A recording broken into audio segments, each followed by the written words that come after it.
Also tonight, we're learning that another case long thought to be connected to the smiley face murders and dubbed the happy face killer are not associated with one another, except that they have a similar psychological profile. Still with us, we've got Kevin, and joining us now is Melissa Moore, who is the daughter of happy face killer Keith Jesperson. Thanks for being with me tonight.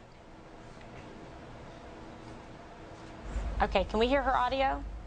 I'm not getting it. Well, she's got a new book that is... Okay, there you go. Now you're with me. Okay. You've got a new book that's titled Shattered Silence, and this is the untold story of a serial killer's daughter. So I read in your book that your father would share actual details of the murders with you when you were younger, but at the time, you didn't realize that these stories were actually true.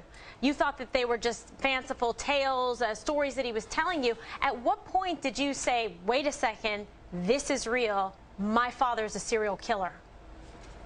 It wasn't until I was much older, after my father was captured in March of 1995, I really thought my father had bizarre behavior, but I didn't go that far with my thoughts to think he was a serial killer.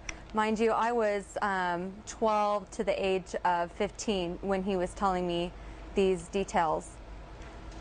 Now, in terms of your father, I mean, this is somebody that, when you hear about this other case we're talking about, do you see some of the similarities? I don't know too much about the Smiley murders at this point. All I know is just from my interaction with my father and how, as I'm older, can see that it was bizarre behavior. All right, I'm going to bring in Judge Seidlin. You have a comment. Well, her father's been sentenced to 4 lifetimes in imprisonment, and her father unfortunately was a monster.